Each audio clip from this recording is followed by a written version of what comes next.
Hi, I'm Lindsey Moss from The Art of Education. I'm coming to you from Yorkville, Illinois, where I'm a K-6 art teacher. And in this episode of 123 ART, we're going to be talking about what to do this fall if your kindergartners and first graders can't write their names. Has this ever happened to you? Because it's happened to me before. That first week of school, I'll pass out papers for a first drawing project. I love to see what they can do.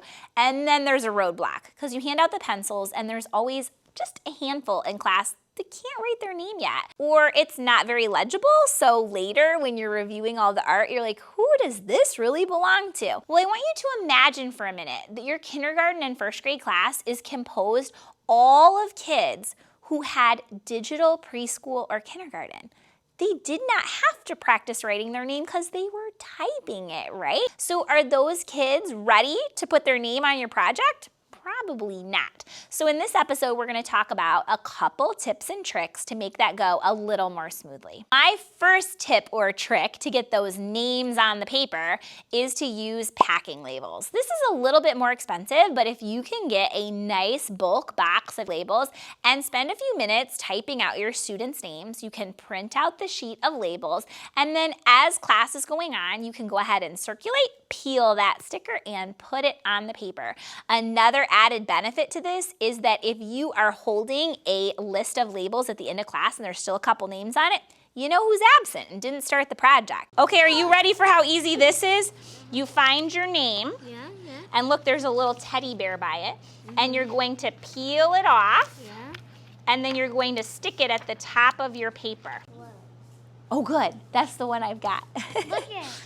Beautiful! Another strategy that's worked in my classroom is to download a font. I've gotten some off Teachers Pay Teachers. They're available from other font sites, but they are handwriting fonts, and that's exactly what you're going to want to Google to find it. It's a font that's made up of dots that shows kids how they should form their letters. So again, I would go ahead and type out my students' names and just print it out on regular copy paper, cut them real quick on my paper cutter, and hand the kids a glue stick.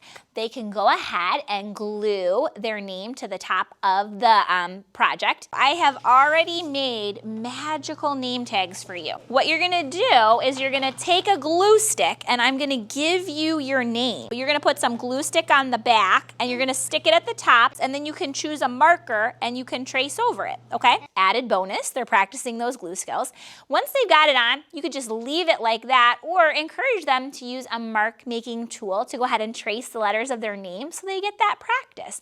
Then they are ready to make some art. Another really low-tech option, super easy, that sometimes I find works the best, is to just get a roll of masking tape and wear it like a bracelet as you're walking around the room. You can also write students' names as you pass them. Just tear off that piece of masking tape and put it on the back of their art project. That's great too because it helps you learn names a little faster.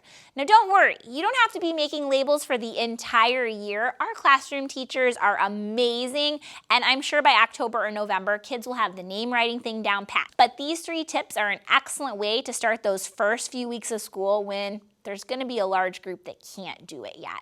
So if you liked any of these tips, be sure to subscribe to our channel so that you don't miss upcoming episodes of 123 ART. Or if you have any of your own tips for getting names on projects, we'd love to hear about them in the comments below.